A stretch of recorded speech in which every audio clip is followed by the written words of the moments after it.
안녕하세요. 좀 늦은 박사과정 언니 윤혜진입니다. 저는 오늘 주기적으로 만나는 박사 선배하고 만나서 잠깐, 긴 시간은 아니었지만 잠깐 이야기 나눌 그런 타이밍이 돼서 대화를 나눴어요.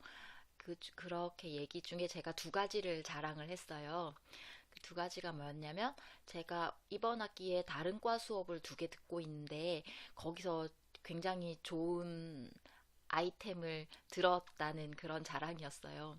하나는 뭐냐면, 교육 과정 쪽에 굉장히 유명한 학자인데, 그분의 어떤 철학적 바탕이 제가 관심을 가지는, 지향하는 어떤 재현에 대해서 철학적 배경이 될 것 같다. 이제 그런 학자 이름을 한 분 찾았다는 것 하나와, 다른 하나는 연구 방법론에 대한 건데, 과학교육 쪽에서 지금은 많이 뜨고 있는 연구 방법론에 대해서 그 명칭을 알게 됐다. 그거에 대해서 설명을 알게 됐다. 이제 그 두 가지를 자랑을 했어요.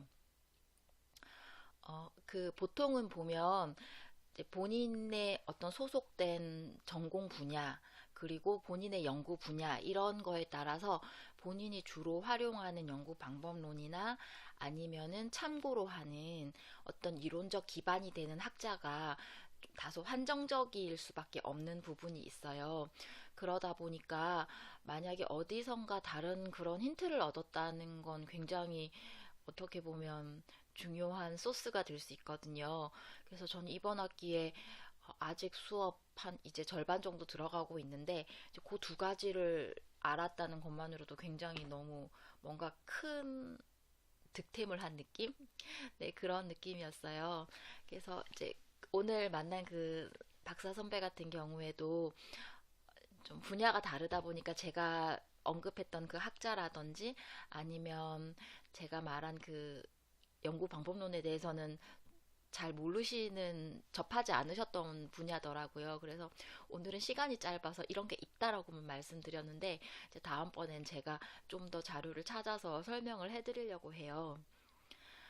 그래서 수업을 들을 때 또 보면 이제 요즘에는 그런 소스들을 많이 이렇게 찾으려고 집중하고 있어요. 그래서 그런 단어 하나, 이런 개념 하나를 들으면 좀 메모했다가 나중에 그런 걸 찾아서 뭐 혹시라도 제가 활용할 부분이 있지 않을까 좀 조사를 해두는 편이고요. 이게 지금은 당장은 쓸 수 없을지 몰라도 박사 나중에 학위 논문 쓸 때는, 이제 소논문 같은 경우에는 좀 굉장히 연구의 영역이라든지 이런 범위를 한정해서 이렇게 집중해서 쓸 수밖에 없지만, 박사학위 논문 같은 경우에는 좀 광범위하게 좀 포괄해서 이렇게 내용을 다루어야 할 필요가 있거든요. 그래서 지금 열심히 자료를 수집하고 있어요. 아직까지는 좀 수집 단계여서 이제 지금 논문 쓰려고 준비 중엔 있는데, 그것들을 직접적으로 활용하진 못해요. 제가 느끼기에도 자료를 모으면 그게 어느 정도, 그거를 제가 자유자재로 쓸 수 있기 위해서는 약간의 숙성 기간은 필요한 것 같고, 지금은 그 기간이라고 생각을 해서 좀 마음을 그렇게 좀 편안하게, 급하게 하는 게 아니라 좀 편안하게 가지려고 하고 있어요. 제가 메모는 많이 하는 편이었는데 그걸 다시 찾아서 쓰지는 잘 못하고 있었거든요. 근데 제가 이번에 잠깐 이제 텔레비전을 보면서 어떤 작가라든지, 그리고 음악, 이렇게 예술 하시는 분들이 보면 그렇게 끊임없이 영감을 줄 수 있는 소재들을 모으고, 그걸 지금 보지 않더라도 계속 모아 두신다고 하더라고요. 그리고는 나중에 언젠가 이런 걸 쭉 훑어보면 그때 당시에는 쓸 수 없었는데 나중에는 굉장히 요긴하게 쓰일 때가 있다고 해서, 그래서 거기에 좀 자극을 받고, 예전에는 뭐 다시 안 쓸 건데 이거 뭐 이렇게 메모하면 뭐 하나 이런 생각을 하곤 했었는데, 이제는 좀 그런 거를, 이제 그런 작가분이라든지 예술가 분들의 그런 말씀을 듣고 다시 자극받아서 다시 열심히 메모하고, 그리고 이제 그것들을 다시 좀 활용하는 노력을 하려고 이제 마음을 먹었어요.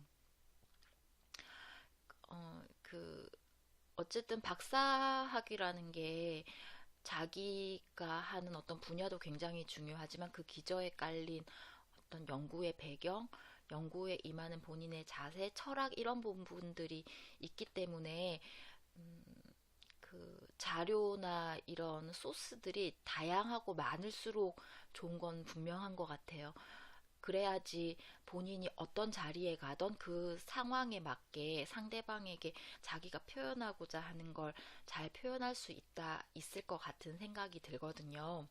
네, 그래서 여러분께서도 평소에 좀 여러 가지 어떤 자료들을 보시면서 아니면 수업이라든지 뭐 텔레비전을 보시든지 뉴스 기사를 보시든지 하시다 보면 뭐 직접적인 본인의 관심 분야와 연결되는 것도 있지만 조금 한두 단계 건너뛰더라도 이렇게 뭔가 필요한 거리를 이렇게 이거 필요한데 이런 느낌을 이렇게 받으실 때가 있으실 것 같아요.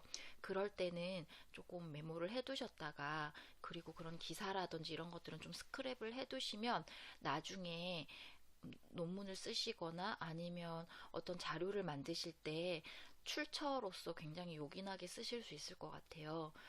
네, 급하면 잘 찾아지기가 쉽지가 않거든요. 만약에 웹에서 어떤 기사를 찾는다고 하더라도 구체적인 어떤 제목이라든지 그 기사에 들어간 특정한 문구를 제대로 쳐야 해당된 게 보통 나오고요. 그리고 때로는 그 기사 같은 것들이 더 기사나 그런 자료들이 시간이 지났을 때 그 온라인 상에 남아있지 않을 때도 있기 때문에 그런 자료들의 조사와 어떤 확보는 시간이 있으실 때 접하실 때마다 틈틈이 하시는 게 좋을 것 같다는 생각을 했습니다. 네. 오늘은 그래서 제가 수업 시간에 득템했던 어떤 학자의 이름과 그리고 연구 방법론으로 시작을 해서 평소에 그 자료 준비에 대한 자료 정리에 대한 어떤 중요성 이런 부분까지 같이 엮어서 말씀을 드렸어요. 정말 분명히 이런 것들의 소스가 많으면 많을수록 음, 더 풍부해지는 건 확실한 것 같아요. 그리고 뭔가 설명하는 글을 하나 짧은 한 단락을 쓰더라도 사용하는 어휘라든지 그리고 그런 뉘앙스 같은 것들 그런 것들이 좀 더 다양하고 섬세하게 내가 본래 의도하는 그거를 좀 더 잘 드러낼 수 있게 되는 건 네, 저도 지금 체험하고 있고 그 부분은 정말 분명한 것 같아요. 네. 그래서 이 부분이 연구하실 때 좀 참고가 되셨으면 좋겠습니다. 오늘 하루도 공부하시고 또 일하시고 하시느라고 수고 많으셨을 것 같아요. 네, 이제 봄이라서 날씨가 조금 좋아져서 기분도 많이 좀 좋아지실 것 같은데요.